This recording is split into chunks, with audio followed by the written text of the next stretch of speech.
Yeah, we've had some fantastic news today in relation to Operation Compass, which is an operation investigation that started in 2006. The main offender, Tran Nguyen, was formally tried in Vietnam today and was convicted and received a sentence of 12 years and also with a penalty to pay approximately £4,000 in damages to the victim's family. Effectively, in 2006, the 20th of November 2006, Tran Nguyen, who is a Vietnamese national, was dumped at the Royal Grand Hospital in Newport, having been systematically beaten at an address in Feltham, London on the 19th of November.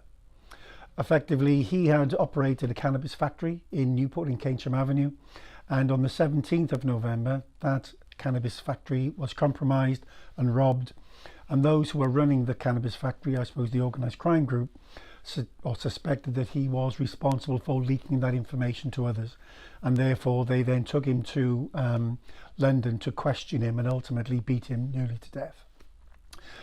They utilised a number of other Vietnamese to do this, and in the course of that beating they telephoned his wife in Vietnam so that she could hear him being beaten, demanding £40,000 or the equivalent of it in Vietnamese money, otherwise they would never see him again. Unfortunately, as distressing as that was, and clearly was distressing for all they're concerned, he was then taken back to Newport, where he was then dumped at the Royal Grand Hospital. A very large and complex crime investigation then took place, looking to try and firstly determine who the victim was, because at that point we had no idea who it was. The offenders effectively went to the Four Winds, and it was a long investigation trying to locate them, locate the facts of the case.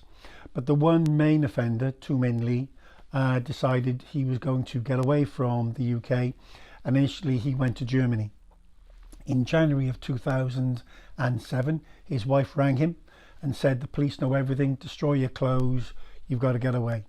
He then made his way to Vietnam, which we had good links with the Foreign Commonwealth Office, the Home Office, with a view to trying to see if we could extradite him from Vietnam.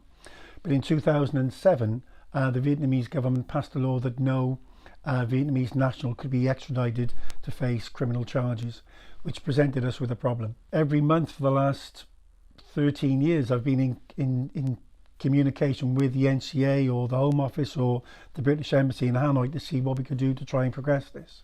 And today we had confirmation via the images that you may have seen of Tran Nguyen in court, flanked by Vietnamese officers. On the front right, then you've also got the widow of the victim, Tien, the wife of Tran Nguyen.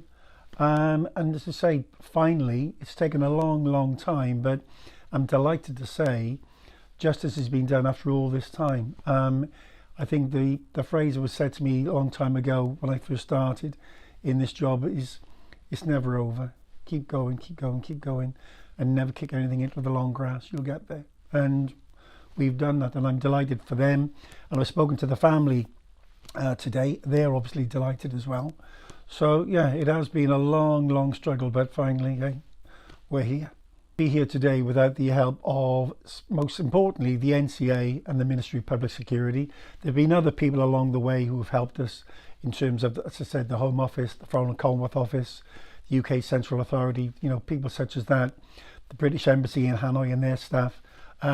Even Home Office ministers in relation to the spontaneous exchange of information back in 2009, who literally were the vanguard of this process. So, and even colleagues of mine in the Metropolitan Police who've been trying to progress some of their investigations. But no, I'd like to thank everybody, because collectively, unless we work together like this, this would never have happened.